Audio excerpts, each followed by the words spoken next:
Hello. Hello বৌদি, দাদার সঙ্গে একটু কথা বলিয়ে দাও না। রিয়া, কি হয়েছে তোর? কি ব্যাপার, এতক্ষণ ধরে বাথরুমে কি করছে দেখি তো একবার। হ্যালো রিয়া, হ্যাঁ বোন বল। এই এখন কি করছিস? এই রিয়া, আসছি।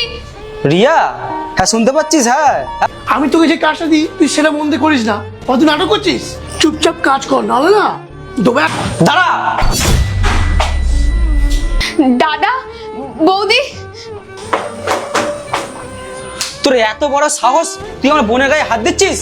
এইবার বুঝলাম কোয়েল, আমার বোন আমার সাথে কেন দেখা করতে আসতো না। কেননা ও ওর পাপ লোকাচ্ছিল। তোর লজ্জা লাগে না নিজের বউকে এইভাবে মারছিস? তুই বলেছিলি বলে আমি ওর সাথে তোকে বিয়ে দিয়েছিলাম। আমি কান ধরছি, আমি হাত জোর করছি, আমাকে একটা বার সুযোগ দিন। আমি এরপর থেকে আমি ওর গায়ে কোনদিন হাত দেবো না, আমাকে একটা বার সুযোগ দিন। চুপ কর শালা, তোর মধ্যে মানুষের সুযোগ দেবো? এইবার তোর সাথে আমার বোনের ডিভোর্স দেওয়াবো।